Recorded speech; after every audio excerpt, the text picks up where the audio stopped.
ಒಂದು ದಟ್ಟವಾದ ಅರಣ್ಯದಲ್ಲಿ ಬಲಿಷ್ಠ ಸಿಂಹ ವಾಸವಾಗಿತ್ತು. ಎಲ್ಲಾ ಪ್ರಾಣಿಗಳು ಅದನ್ನು ಅರಣ್ಯ ರಾಜ ಎಂದು ಗೌರವಿಸುತ್ತಿದ್ದವು. ಅದಕ್ಕೆ ಸಿಂಹದ ಹೃದಯದಲ್ಲಿ ನಿಧಾನವಾಗಿ ಅಹಂಕಾರದ ಬೆಳೆಯತೊಡಗಿತು. ಸಿಂಹ ಅಹಂಕಾರದಿಂದ, ನನಗಿಂತ ಬಲಿಷ್ಠ ಪ್ರಾಣಿ ಈ ಅರಣ್ಯದಲ್ಲಿ ಇಲ್ಲ, ನಾನು ಎಲ್ಲರಿಗಿಂತ ಶ್ರೇಷ್ಠ.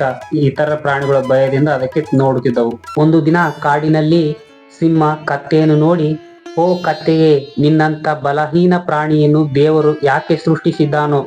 ಕತ್ತೆ ಶಾಂತವಾಗಿ ಹೇಳಿತು, ರಾಜನೇ, ಶಕ್ತಿ ಇದ್ದರೂ ಅಹಂಕಾರ ದುರ್ಬಲ ತರುತ್ತದೆ. ಸಿಂಹ ಕತ್ತೆಯ ಮಾತಿಗೆ ನಕ್ಕು ಹೇಳಿತು, ನೀನು ನನಗೆ ಓಟದಲ್ಲಿ ಸವಾಲು ಹಾಕು, ನಿನ್ನ ವೇಗ ನೋಡೋಣ ಎಂದು ಸಿಂಹ ಹೇಳಿತು. ಅದಕ್ಕೆ ಕತ್ತೆ ಒಪ್ಪಿಕೊಂಡಿತು. ಎರಡು ಓಡಾಡಲು ಸಿದ್ಧರಾದರು. ಅರಣ್ಯದ ಪ್ರಾಣಿಗಳು ಕುತೂಹಲದಿಂದ ನೋಡುತ್ತಿದ್ದವು. ಸಿಂಹ ಗರ್ಜಿಸಿ ಓಡಾಟ ಆರಂಭವಾಯಿತು. ಕತ್ತೆ ಶಾಂತವಾಗಿ ನೆಲ ನೋಡಿ ಓಡಿತು. ಸಿಂಹ ಅಹಂಕಾರದಿಂದ ಮುಂದೆ ನುಗ್ಗಿತು. ಸಿಂಹ ವೇಗವಾಗಿ ಓಡ್ತಾ ಇತ್ತು. ಮುಂದೆ ಇರುವ ಆಳವಾದ ಬಾವಿಯನ್ನು ಗಮನಿಸಲಿಲ್ಲ. ಕತ್ತೆ ದೂರದಿಂದ ಅದನ್ನು ಗಮನಿಸಿತು. ಸಿಂಹ ಬಾವಿಗೆ ಬಿದ್ದು ಹೋಯಿತು. ದೊಡ್ಡ ಶಬ್ದ ಬಂದಿತು. ಅರಣ್ಯ ಶಾಂತವಾಯಿತು. ಕತ್ತೆ ನಿಂತು ಹಿಂದಕ್ಕೆ ತಿರುಗಿ ನೋಡಿತು ಭಯದಿಂದ. ಕತ್ತೆ ಬಾವಿಯ ಬಳಿ ಬಂದು ಶಾಂತವಾಗಿ ಹೇಳಿತು, ರಾಜನೇ, ಅಹಂಕಾರ ಕಣ್ಣು ಮುಚ್ಚಿಸುತ್ತದೆ.